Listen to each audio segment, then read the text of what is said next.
Here in the academic quiet of Mississippi State University's library, near the John Grisham Room no less, lie the seeds of a once novel mystery.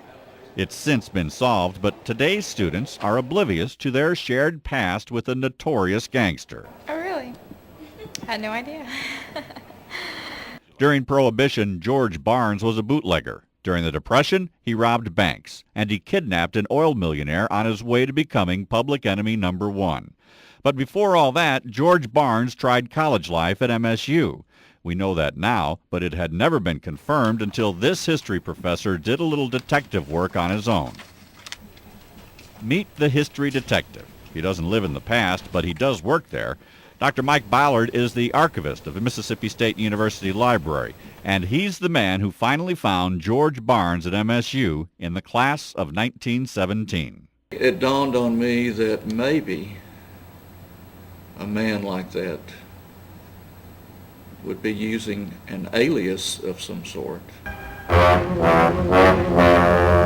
Ballard found George Barnes when everyone else was looking for the alias. It was that alias that made him famous. It was the alias that launched 1,000 gangster stories and at least one Hollywood movie. George Barnes was better known as Machine Gun Kelly. As Machine Gun Kelly. Machine Gun Kelly was a tough-talking gangster as played by Charles Bronson in the 1958 movie. But in real life, at least in Starkville, George Barnes was a quiet student studying agriculture.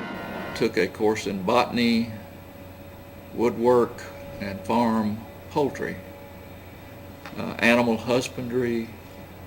His grades, as I said, were not real good. The highest grade he had was 79. And that was in personal hygiene. And you stop and think about that. 79 is not real good for personal hygiene. Machine Gun Kelly didn't last very long at MSU. His photo isn't even in the yearbook.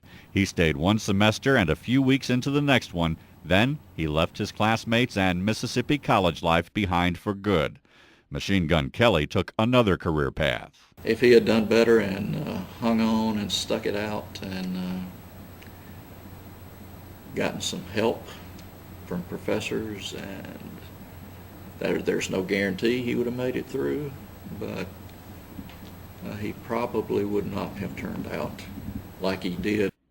His last days were spent in prison, where he died on his 59th birthday.